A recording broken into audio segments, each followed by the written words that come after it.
You are a legend, a subterranean god, an apex predator, so perfectly evolved for your environment that you are practically a myth.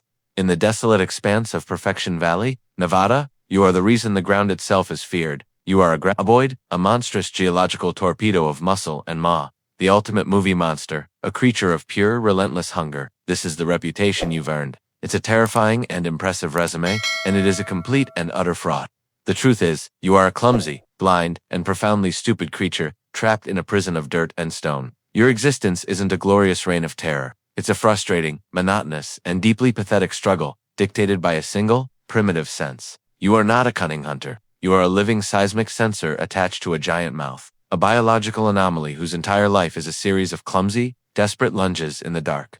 And your grand finale, the culmination of your life's work, is a biological horror show so grotesque and humiliating it makes every other creature's suffering look like a mild inconvenience. Your life, or what passes for it, begins in silence and darkness. You are dormant, a cluster of biological potential sealed within a thick, leathery egg, buried deep beneath the desert floor. You are not waiting for a season or a signal. You are waiting for geology. Your incubation period isn't measured in days or months. It's measured in centuries, maybe millennia. You are a living time capsule of misery. You feel nothing. You think nothing. You are a biological program waiting for the run command. Tectonic shifts, erosion, the slow, grinding work of time itself, eventually bring your egg closer to the surface. The warmth of the sun, a force you will never truly know, penetrates the final layers of dirt. A switch flips in your primitive brain. It is time. You break free from your shell, not into a world of light and air, but into a world of oppressive, suffocating dirt. You have just been born into your own tomb. You are not yet the 100-foot monster of legend. You are a hatchling, what the old miners would have called a dirt dragon.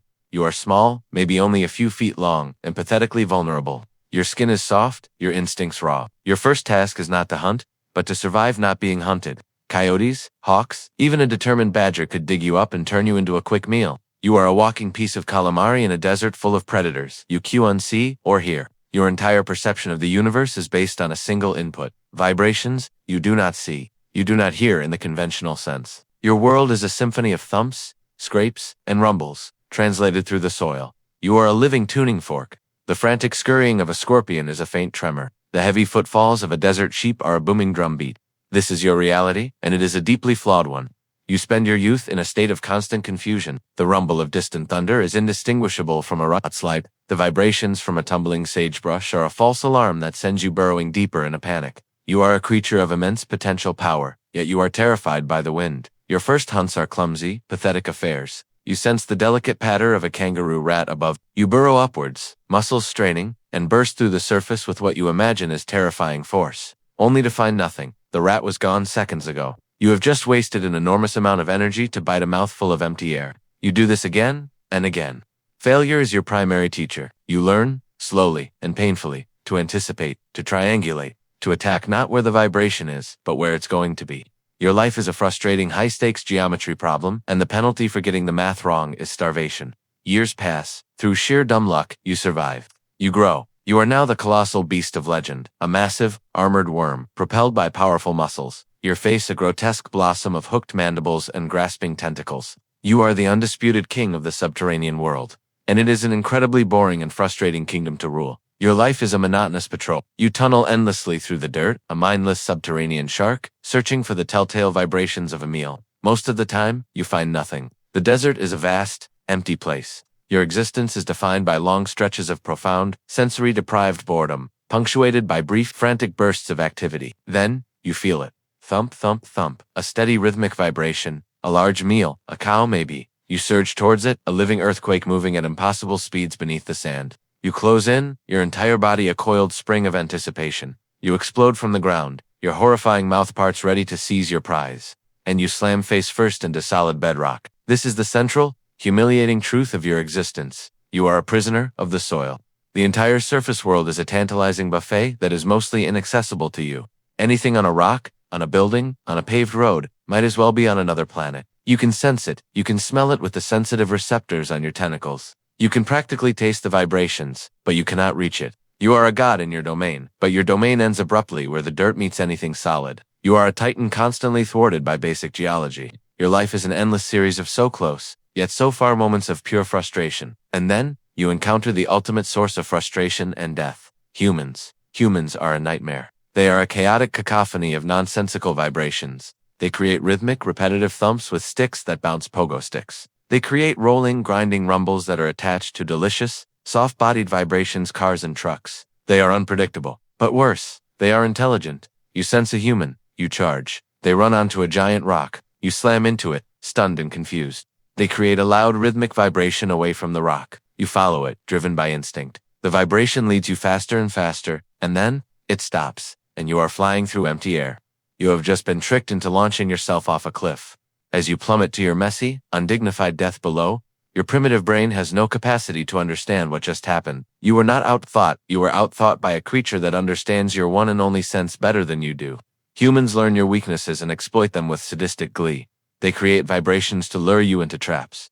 They throw loud, explosive objects that create a blast of overwhelming seismic noise, confusing and deafening your delicate senses before they tear you apart. To a human, you are a monster to be outsmarted. To you, a human is a terrifying, unpredictable force of nature, a source of confusing signals that almost always lead to pain and death. Let's say you survive the humans. You survive the cliffs, you survive starvation. You reach the end of your natural life. Do you get to die peacefully, burrowing deep into the earth for one final rest? Of course not. Your end is the most grotesque and horrifying part of your entire existence. A new instinct, ancient and undeniable, takes over your body. It overrides the primal urge to hunt. It is the urge to die. You feel an agonizing pressure building inside you. Your body is no longer your own. It has become an incubator. You are compelled to move towards the surface, not to hunt, but to beat yourself like a dying whale. You emerge, half buried in the sand, exposed, vulnerable, and racked with biological convulsions. You do not lay eggs. That would be too simple, too dignified. Instead, your body begins to tear itself apart from the inside. From deep within your flesh, 3 to 6 new creatures begin to stir. They are your children, they are shriekers, and they are born ravenously hungry. Your life's grand purpose, the biological imperative that drove you, was not to rule the underground. It was to become a living, self-destructing maternity ward. The shriekers do not emerge from a birth canal. They eat their way out. Your insides are their first meal. Your final moments are a symphony of pure body horror. As your own offspring tear through your organs and burst from your flesh, leaving your massive hollowed-out corpse twitching in the desert sun. You died to give them life. It's a noble sacrifice, right? Wrong. This is where the thumbnail comes in. This is the final, cruel punchline to the cosmic joke that is your life. Hunted by your kids. The shriekers emerge, covered in your blood and viscera. They are blind, bipedal monstrosities, but they have a sense you never did. They can see heat. And what are you? You are a massive, dying, 100-foot-long corpse. Your decaying body still radiating a significant amount of residual heat. You are not their parent. You are not the noble vessel of their birth. You are their first buffet. If the internal birth didn't kill you outright, your children will finish the job. They swarm your dying body, their powerful jaws tearing away chunks of your flesh, the very flesh that created them. You are too weak to fight back, too close to death to even understand the profound, grotesque betrayal that is taking place. Your own legacy, the continuation of your species, is feasting upon you. Let's summarize. You begin your life as a dormant egg, waiting centuries for a chance to hatch. You survive a vulnerable childhood by pure luck. You spend your adult life as a clumsy, blind, and constantly frustrated hunter, a king trapped in a prison of dirt, easily outsmarted by a species of noisy apes. Your life's ultimate purpose is to die a horrifying death as your children literally eat their way out of your body. And your final act is to serve as the first meal for the very offspring you died to create. You were not a monster. You were a tragic, pathetic creature, an evolutionary dead end trapped in a nightmarish biological cycle of hunger, frustration, and the ultimate parental betrayal. Your life didn't just suck, it was a masterpiece of futility.